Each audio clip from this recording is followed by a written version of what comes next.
Good evening, Big Boss Charlie, Health Minister, Miss I Don't Take MC, and fellow bosses. Our group comprises of me, Daisy, Lina, Terry, and Sean. We are the COVID 888 busters, and we are here to tell you why you need us. We limit the COVID, so what is left is 888. So let's kickstart the presentation with our classification model. For our classification model, we chose the columns of departments and birth date. So department, as each department has different exposure rate to the general public, making a portion of them more susceptible to the virus as compared to others. Therefore, infection control and A&E will be classified as high priority because they have the highest number of recorded deaths, while those in F&B, reception, central administration, inpatient, dispensary, or ICU would be in medium priority by default unless they are over the age of 40 years old, then they'll be in high priority.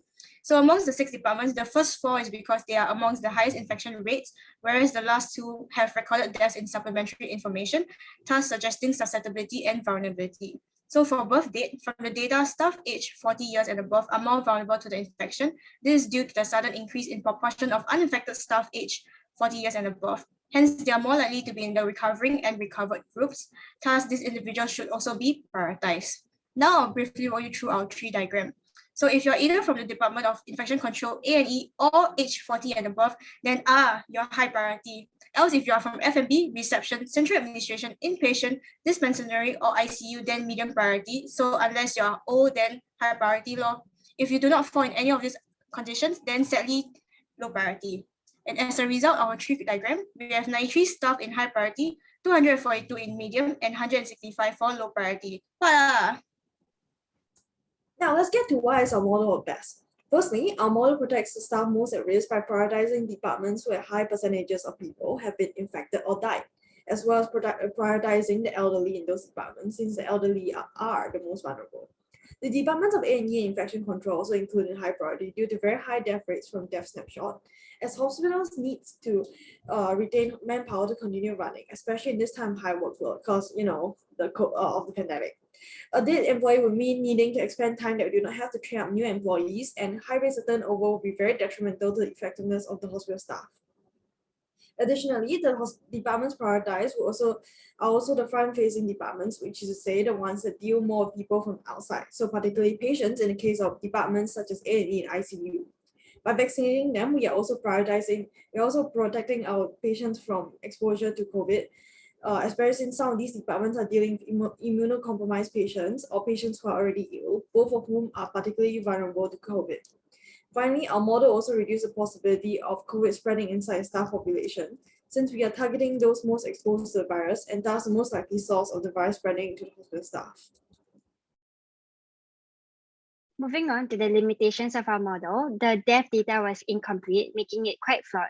We also assume that the data available is not heavily biased, such that staff death from particular departments were more represented than others.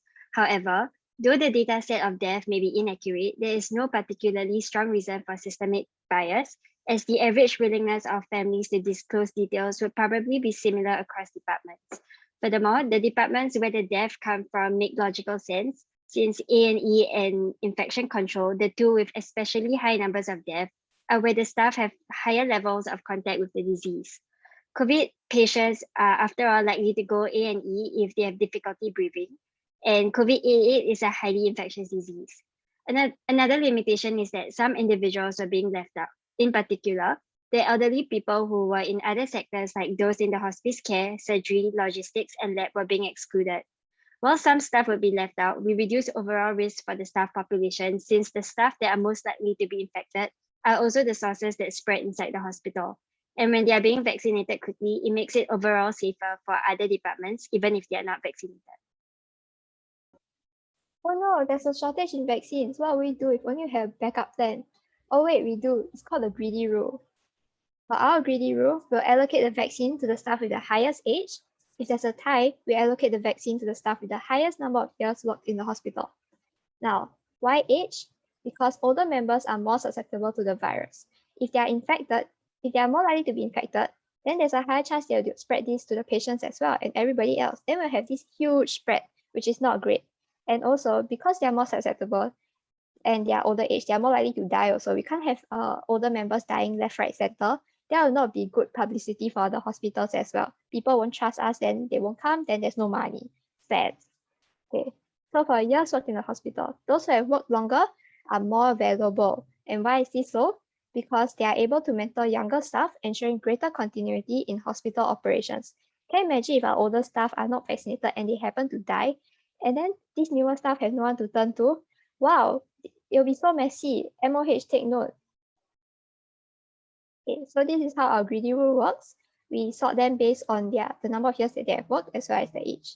So our shortlisted candidates are those from 50 to 47 years old, as you can see.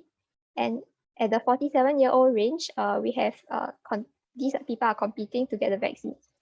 And unfortunately, I got food poisoning, doesn't make it because he's only been working with us for 3 years. Then again, he has food poisoning. So why is he even working?